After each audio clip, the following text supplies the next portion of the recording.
Oui, c'est bizarre, les gouttes d'eau redeviennent de la glace. Hey!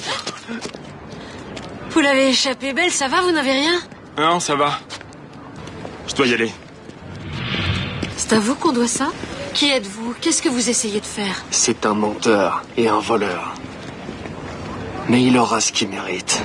La vengeance de l'Amérante laisse Melinda très perplexe, parce que Damon est son bon ami. Il est dessinateur de bandes dessinées, et n'aime pas fréquenter les étrangers. Pour comprendre pourquoi le fantôme agit ainsi, Melinda a lu les bandes dessinées de Damon. Elle a rapidement découvert un chapitre particulier. Le contenu des dessins correspondait exactement aux événements vécus par Damon. Elle a réalisé que le fantôme lisait ses bandes dessinées, puis transformait le contenu en réalité. Pour découvrir la vérité, Melinda a continué à surveiller de près les bandes dessinées de Damon. Bientôt Damon a mis à jour sa bande dessinée. Un fantôme harcelant est apparu dans les dessins. Elle a immédiatement senti que Damon était en danger. Alors elle est allée trouver Damon pour l'informer qu'un esprit vengeur le hantait. Mais Damon ne croyait pas à ces histoires de fantômes. Il pensait que tout cela n'était qu'une coïncidence. Après avoir dit cela, il s'est retourné et est parti. Juste au moment où Damon marchait au milieu de la route. Le sol sous ses pieds s'est rapidement couvert de glace. Damon, attendez!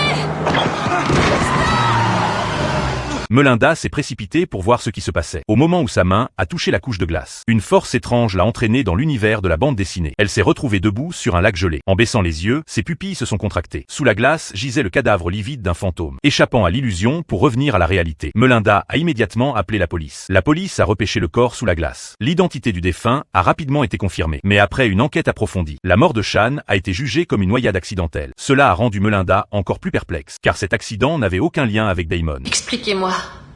Dites-moi ce que Damon a à voir avec ça. Damon a volé ma vie.